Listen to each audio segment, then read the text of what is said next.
presentation on.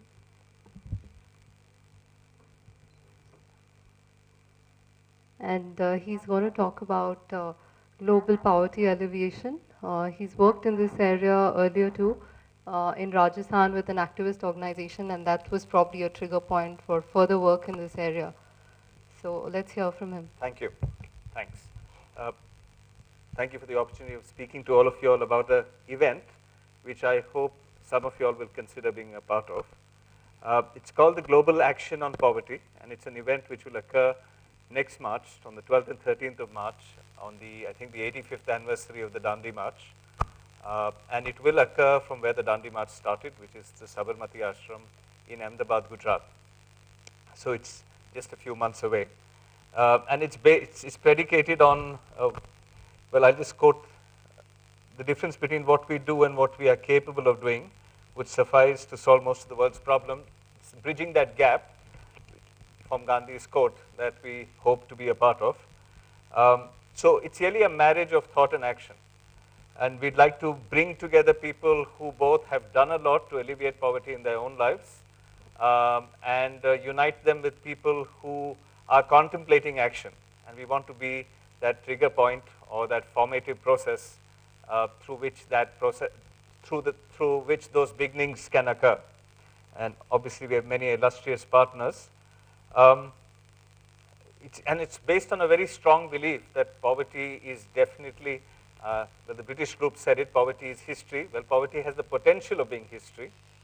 It no longer is just a good, it isn't good sentiment. It certainly is feasible within the material resources that the planet has, even with limited amounts of changes which are possible in our lifetimes.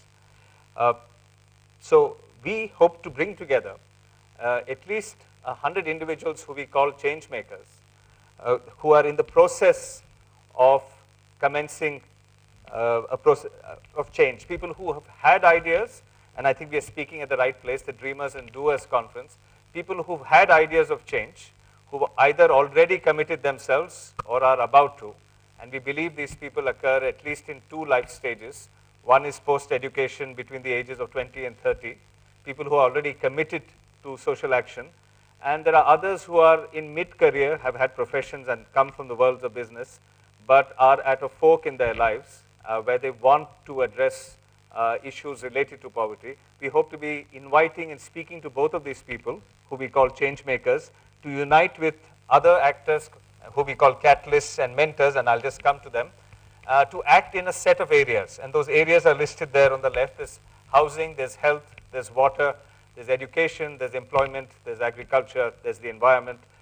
There's a broad notion of poverty. Poverty is ultimately a combination of many different deprivations. And we are interested in sparking those or setting them off on their journey who want to address any of those. So who's a change maker? It's any individual. We don't have an age limit, right? It's somebody who's, and we don't have a language or an education limit. We're not offering a job. We are helping those individuals, hopefully some of you, realize your dreams. And as long as people are committed and the area of change falls broadly under the umbrella of poverty eradication, we are very happy to have them come and participate as change makers. If they're already committed to an area of concern, may not have a very clearly defined specific action, and we hope to help in that process. As long as the commitment is there, the drive is there, and an area of concern has been identified, we would be happy to consider individuals as potential change makers. And we intend to meet each one of these change makers in a process to see that if we are a good fit for them and vice versa. We also unite